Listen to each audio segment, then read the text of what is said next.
Today I'm traveling for my first destination wedding, and I'm sitting here waiting for my plane to arrive, and I'm thinking, is it really worth it?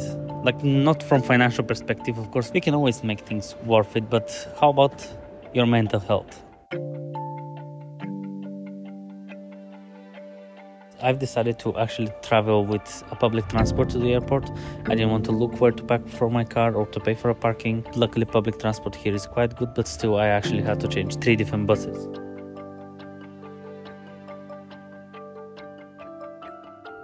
Flying in general is very stressful. Just being at the airport, going through security, and us videographers, they often check our bags. That stresses me out a lot for the fact that I have to actually open my bag in front of a bunch of other people. Some airports are small. Here in Toulouse, it's relatively small to any kind of a major airport, like in London maybe, or I don't even want to imagine something like the JFK. They show you the gate like 30 minutes before, and then you have to walk 20 minutes to your gate. That's a very, very stressful situation to be in. This wedding wasn't booked as a destination wedding because I booked it while I was living in Malta, which it's one of the reasons I'm actually trying to do this trip as cheap as possible. I actually found somewhere to stay, so I'm not going to be staying in a hotel. I also have a friend who is going to lend me his car for the actual wedding. I'm lucky, but it's less likely that this will happen often.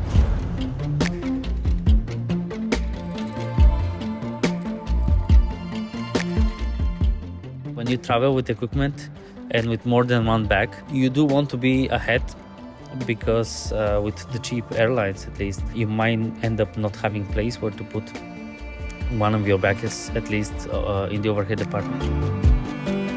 Like many people, I do enjoy traveling a lot actually, and I think I will enjoy this trip. However, when I was leaving my house today, I feel like I'm already missing my wife, I'm missing my kid. Actually, this is the first time we're ever gonna be that many days apart.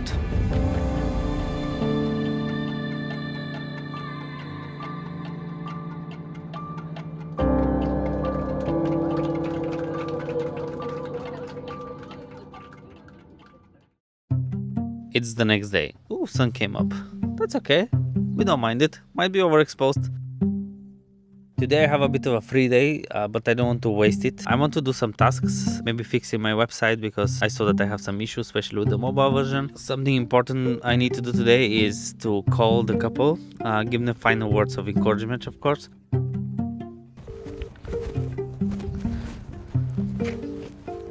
Hi Sarah, how are you? Good. Good. Sorry, I was driving. First time in Malta already? Yes. Yes, I'm in Valletta now. The camera stopped rolling, but I don't know how much you've seen, but you definitely heard all of it. No, you didn't hear everything. I just wish them good luck and that they can rely on me on the wedding day. And that I truly mean that. If they need any help that it's outside of my job, I would be willing to help as long as I can.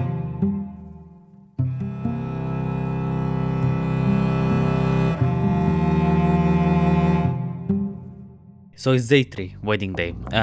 Yesterday again I didn't manage to speak about it, but I did manage to get these microphones yesterday. I was supposed to get them today. This morning I was too lazy to film in the evening, so that's why I'm filming now in the morning. Obviously this preparation usually starts from home because that's when I decide what I'm going to be taking, but I'm going to show you now what I'm going to be packing in my bags. Starting with the cameras, I'm taking my Fujifilms as well as the Canon M50 II. For lenses, I'm taking my Sigma 30mm at 1.4, my Helios 44-2, the Fujifilm 18-55 kit lens. This is just in case I really need a wide shot and a good autofocus. I mean, as good as my X-T3 can get. Also, the Canon M50 is gonna be with its kit lens. Batteries, I only have 4 for my Fujifilm, and I just discovered that 2 of them are not very good and they're losing their charge very fast, meaning like when the battery shows that it's halfway through, it just stops. It has no more battery. So I hope I will manage to get through the day with this. Might be a bit difficult. Small tripod, which I have no idea what brand it is. I got this years ago and it was like cheap. It's not working very well, but it does the job. Also, I'm gonna bring this monopod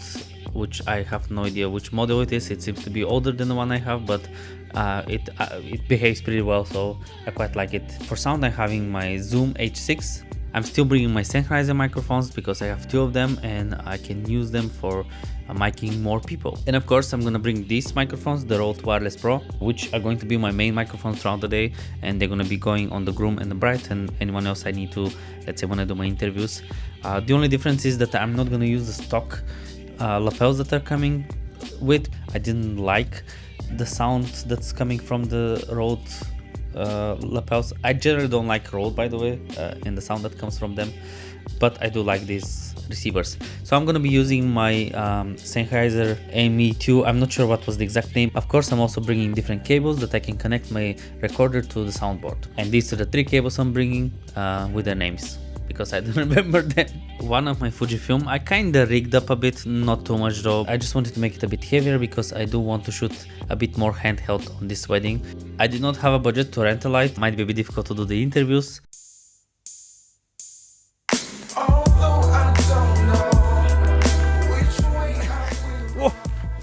It's 3 months later. I did manage to do a few more weddings, not outside of the country, but I still had to sleep over because it was further away from where I am. I just have to mention that we're at the mercy of the autofocus gods for Fujifilm X-T3. That's already hard enough, but we also have a Sigma 30mm lens. Probably the biggest con for me personally, and probably for many of you, is that you're away from the family. I'm not as used to being away from my wife and from my daughter, but that not might be the case for other people. I hate it when I have to travel with the equipment I already mentioned earlier. I'm afraid that someone's gonna steal it. I'm afraid that the airport might lose my bag, and I'm afraid that maybe they will break the stuff inside by just throwing them around. And I'm also afraid that I might forget a bag somewhere. It's not like it happened before. Long time ago, I didn't forget a bag while I was eating kebab. I realized 2 days later, and the bag was never to be found. That didn't happen. That was hypothetical. And if I have to mention one more con, that would be that it's a bit risky because anything can happen. Like just a couple days ago, there was some IT damage happening and most of the flights were cancelled. I'm actually coming back from a wedding today. That's why I'm in this environment, and I got booked for that wedding because the videographer who is coming from UK didn't manage to enter because he lost his passport. And the only way to reduce the risk is to fly in a couple days before actually the wedding instead of like the day before the wedding. But the more days you book in ahead, the more you have to pay for a hotel, and this will either come from your pocket or it will come from the pocket of the bride and the groom. And if it comes from their pocket, it's less likely for them to book you. If it comes from your pocket, you're making less money. I think they're gonna kick us out. Bonjour. Vous parlez anglais? Là, c'est chez nous. This is yours? Oh, pardon. Non, mais c'est pour savoir qu'est-ce que vous faites. YouTube. Je suis YouTube. Je parlais avec caméra. C'est bon? Oh, merci. 9 minutes. Merci. Pardon. So you just heard my bad French. I wasn't sure how to say 10. And I said 9 minutes. That's how much French I know. One major pro that I see in destination weddings is the fact that you get to travel to many different countries and you get to experience those countries. Traveling is just expensive. You cannot visit as many countries and sometimes can be disappointing. You can go to a place, you can have bad experience, you can just not like the place. Just traveling inside France over here, I get to see different small towns, beautiful towns, old, new, and I get to see stuff like this and a bunch of mountains which I have ahead of me. Another huge pro for many people would be the fact that you can actually charge more and you can justify that charge. Obviously you have to travel and the travel cost needs to be covered, but during this 3, 2, 4, 5 days, as many days as you're gonna be there, you cannot actually work, you cannot be editing at home. You have to count them as working days, even that you don't necessarily film the wedding itself. And that's how you see many destination wedding videographers who charge 10 to 20,000 even in some cases. And so that I make them even, I will mention a third pro. For your creative satisfaction, you're actually gonna have different locations to film. If you only film in your own city or in your own town, I believe 3 out of my Malta wedding videos are in the same venue. As pretty as this, it gets boring for you. You can't do the same shot. Just the different location will give you different kind of shots, different kind of creativity, and it's quite satisfying for me. Would I actually continue to do destination weddings, or I would rather just stay? I will continue to do that. For missing my family, we are going to try to travel together more. For the flying, as secure luggage as I can for the big stuff like the tripods, the monopods, etc., and put everything there, plus clothes, the expensive stuff, the cameras, the sound, to take with me on a backpack on the plane. I might put the AirTag everywhere so that in case it gets lost, I can find it easily. And about the risks of traveling around, I'm going to communicate this with the couples, and if it's something that it's outside of Europe, I'm gonna have to ask them if they want to lower the risk to book a couple days ahead. If it's in Europe, that's not as big of a problem. I can just book a train, I can go with a car. And about you, I would say if you are someone with a family and you want to stay more around them, probably not the best for you. If you're young, you don't have a partner, you don't have kids, I think that's perfect for you. So that's it for this video. I hope I didn't ramble too much. If you like this type of videos, please let me know so that I can maybe make more. If you like my channel in general, please consider subscribing. I will greatly appreciate that. That's the best way to support me. Since we have a lot of clouds here, I'm gonna give you a cloud fact,